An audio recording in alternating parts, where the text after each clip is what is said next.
De regreso a Línea Directa y les recuerdo que este segmento llega a ustedes gracias a Comercial Collazo, tu ferretería de confianza, con teléfono 787-850-1535, 787-850-1535.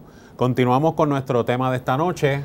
Sé que es de mucha preocupación para muchos puertorriqueños porque yo estoy seguro que muchos de los que nos están viendo han tenido que cambiar de pediatra, han tenido que cambiar de médico generalista, han tenido que cambiar de quizás algún otro especialista porque su médico de momento le dijo, mire, me voy de Puerto Rico, le entrega su expediente médico y usted tiene que buscar otro profesional de la salud.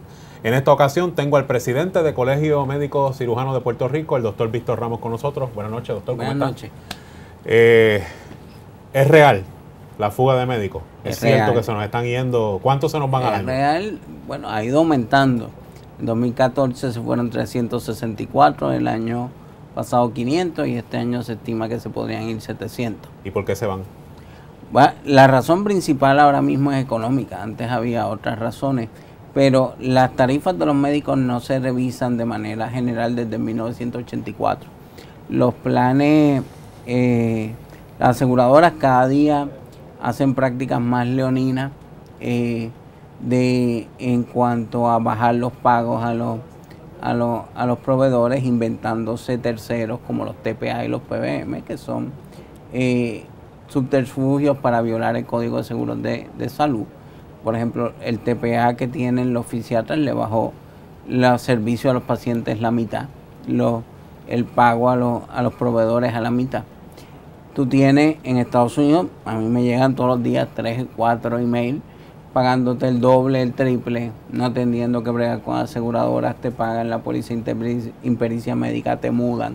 Es bien difícil competir contra eso. ¿Me podría dar un ejemplo en número? O sea, poniendo un ejemplo, una consulta, cuánto cuesta, cuánto paga el plan, cuánto finalmente se ganaría el médico para que el pueblo lo pueda entender. Yo soy pediatra, los pediatras solamente somos de los menos que ganamos. Ganamos entre 12 y 27 dólares por una consulta, lo más.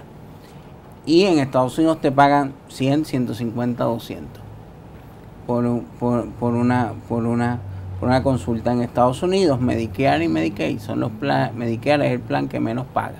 La gente está buscando que los médicos cojan Medicare. En Puerto Rico es el que más paga.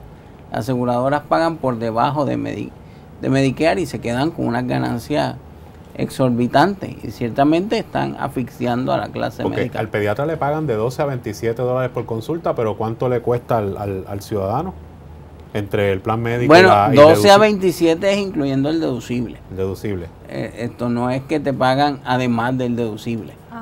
Okay.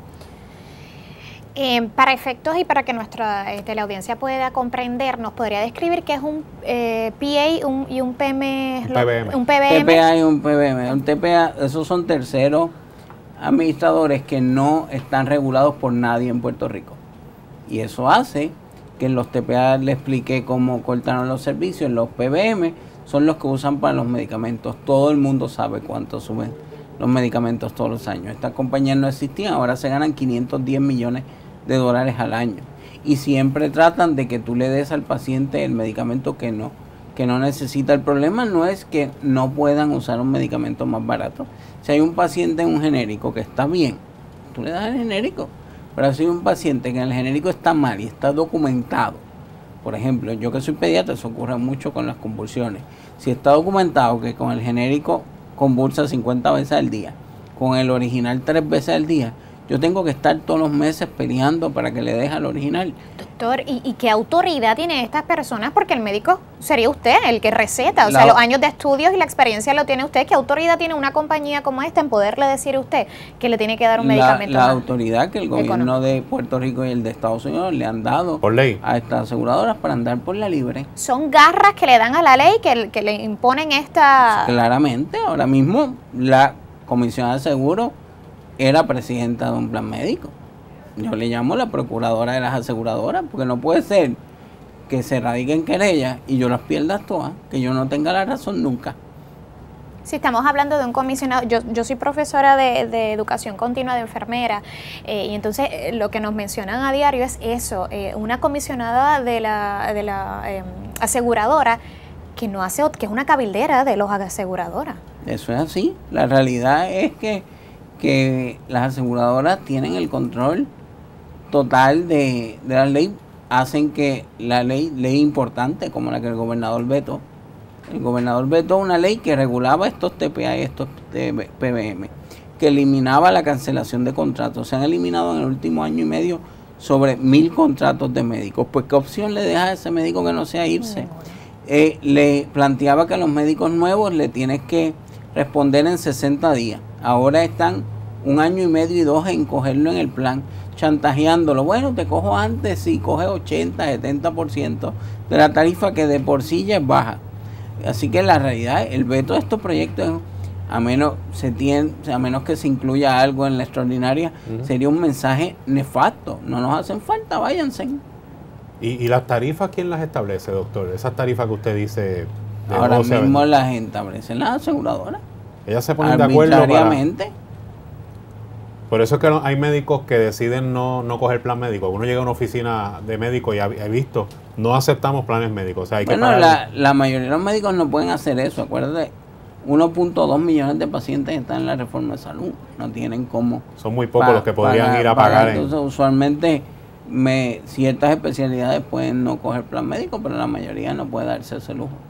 ¿Y los médicos que, por ejemplo, trabajan en hospitales y clínicas, pasan por la misma situación o eso es a salario y tienen otro tipo de ingresos? Usualmente trabajan a salario, también ganan menos que aquí. Yo conozco compañeros que trabajan 1 semana en Estados Unidos, vienen y están 3 semanas de vacaciones en Puerto Rico y se ganan el doble de lo que se ganaba aquí trabajando el mes completo.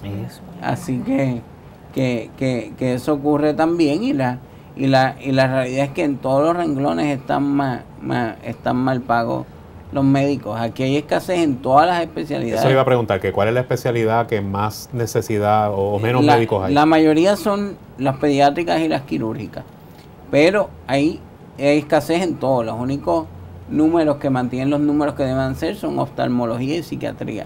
Fuera de esas dos, todas las demás tienen déficit.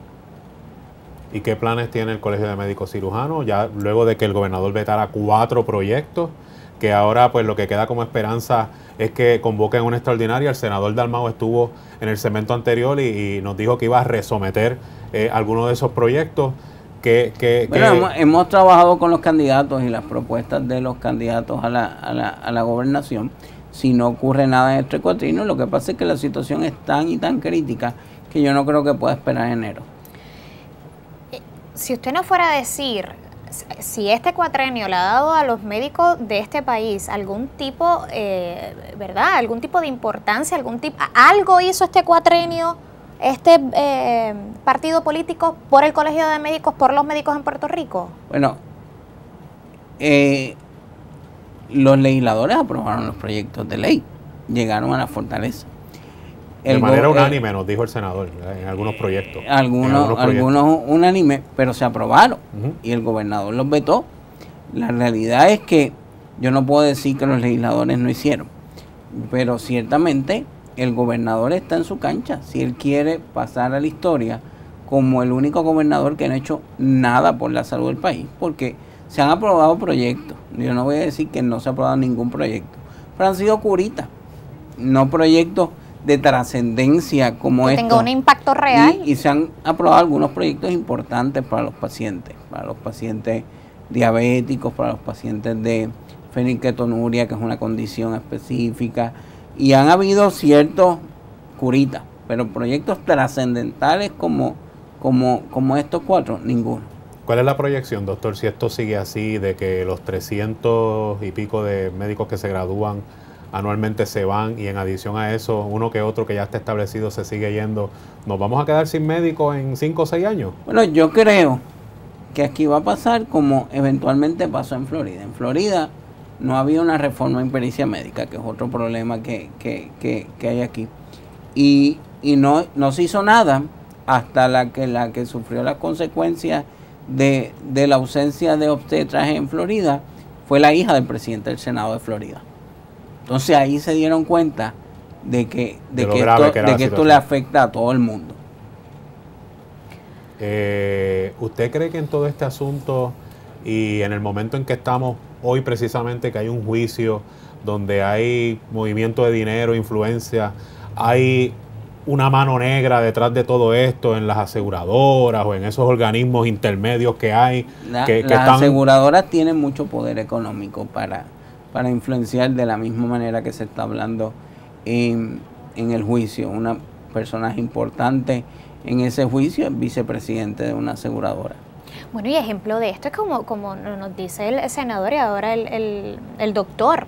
Son proyectos de ley que pasan ambos cuerpos, que hay una investigación en las comisiones, que finalmente se aprueban, pero entonces reciben un voto. O sea, ¿qué más ejemplo de poder, de cabildeo nos demuestra estas acciones? Y se pasó mucho trabajo, convenciendo, cambiando, enmendando. Fueron horas de trabajo, horas de esfuerzo para trabajar un proyecto donde se atendieron las preocupaciones de todas las partes, se llegan a unos proyectos de consenso y se vetan en Fortaleza. Hasta ahora, en los planes de gobierno que han sometido los diferentes candidatos al gobernador, ¿ha visto alguno que le llame la atención o no? Bueno, lo que pasa es que no han sometido todo, todavía. Pero ciertamente la parte de los incentivos económicos que tiene tanto el doctor Rosselló como el doctor Bernier, el cambio, los que proponen un cambio más radical al sistema son el profesor Bernabé y la licenciada María Lourdes Santiago.